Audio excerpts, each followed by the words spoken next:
ప్రభుత్వం లేని చోట నేను ఉండలేనని కూడా ఆమె డిక్లేర్ చేసుకుంది.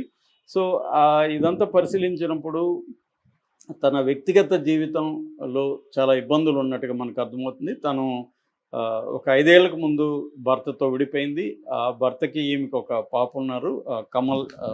సంధ్యా కమల్ పాప పేరు 14 సంవత్సరాలు. ఆ తర్వాత ఇటీవల కాలంలో ఆమెకు పూర్ణచంద్ర అనే ఒక ఈ టీనీస్‌లో ఎక్స్ ఎంప్లాయీ అతను పరిచయం అయ్యి అతనితో కలిసి ఉండడం మొదలుపెట్టింది.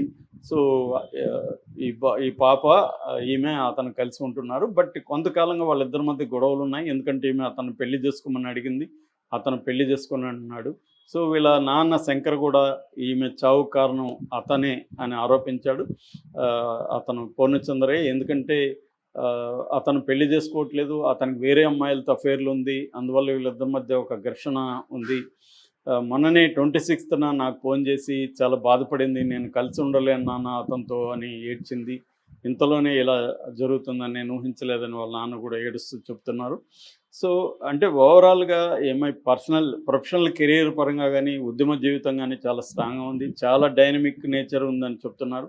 నేను పర్సనల్‌గా ఒక 2 టైమ్స్ కలిసాను. మా ఫ్రెండ్స్‌కి చాలామంది ఫ్రెండ్స్‌కి ఈమె క్లోజ్ ఫ్రెండ్. బట్ చాలా డైనమిక్‌గా ఉంటుంది. ఎప్పుడూ నవ్వుతూ ఉంటది. ఇతరులకు ధైర్యం చెప్తుంది. ఇలాంటి అమ్మాయి ఆత్మహత్య చేసుకుంటుందంటే మేము నమ్మట్లేదని చాలామంది చెప్తున్నారు. చాలామందికి అనుమానాలు కూడా వ్యక్తం చేస్తున్నారు. ఎందుకంటే ఆ బెడ్ మీద కాళ్ళు సరిగా ఆనట్లేదు. ఆ తర్వాత రక్తం కనిపిస్తుంది. ముక్కులోంచి బ్లడ్ కనిపిస్తుంది. ఇది ఆత్మహత్య కాకపోవచ్చేమో అని కూడా చాలామంది దీని మీద విచారణ జరపాలని కూడా డిమాండ్ చేస్తున్నారు.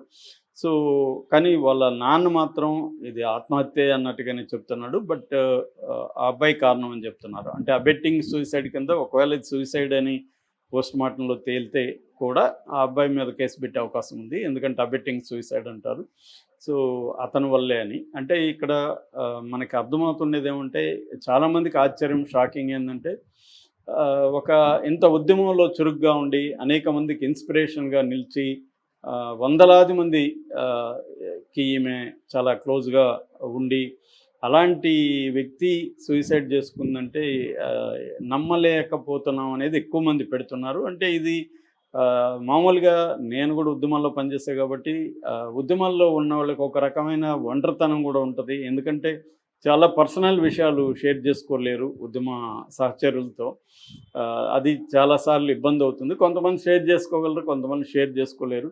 అన్నీ బాగానే ఉంటాయి. రిలేషన్‌షిప్ వందల మందితో ఉంటారు గానీ ఏ ఒక్కరితో కూడా ఒక ఇంటిమేట్ రిలేషన్‌షిప్ తమ లోపలి విషయాలు, దుఃఖము, తమ పర్సనల్‌లో ఉండే పెయిను ఇవన్నీ షేర్ చేసుకోకపోవడంలో ఒక్కోసారి ఏమవుతుందంటే అది ఇంకా పెరుగుతూ ఉంటది. అంటే అలోన్ ఇన్ ద క్రౌడ్ అంటారు. అంటే లోన్లీ ఇన్ ద క్రౌడ్‌లో ఉంటారే గానీ వాళ్ళకి ఒక లోన్లీగా ఉంటారు. అది ఎప్పుడైనా పొయిట్రీలో ఎక్కువ ఎక్స్‌ప్రెస్ అవుతుంది. పొయిట్రీ అనేది వెరీ పర్సనల్‌గా ఉంటది.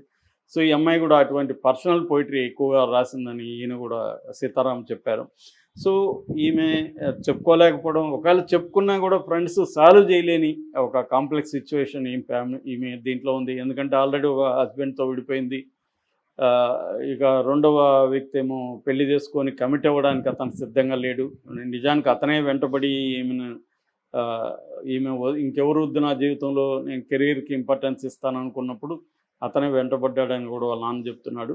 సో, దాంతో ఈమె కూడా మనకి ఒక మగ అతను ఉంటే బాగుంటుంది, తండ్రి స్థానంలో కూతురికి కూడా ఒకరుంటే బాగుంటుంది అని ఆలోచించి అతనితో కమిట్ అయింది. బట్ అతను కమిట్మెంట్ ఫోబియా కావచ్చు, లేకపోతే ఇతర అమ్మాయిలతో అఫైర్లు కావచ్చు, లేకపోతే ఈమె మీద ఉన్న ఫిజికల్ మోజు ఏదైతే ఉందో అది పోవడం కావచ్చు, ఏదైనా కారణాలతో మొత్తానికి అతను దూరం అవడం. సో, ఈమె ఒంటరిగా ఫీల్ అవ్వడం, కూతురు పెంచే ఒక బాధ్యత ఈమె మీద ఎక్కువ ఉండడం, ఇటువంటివన్నీ కూడా ఒక ఫ్రస్ట్రేషన్‌కి దారితీస్తాయి.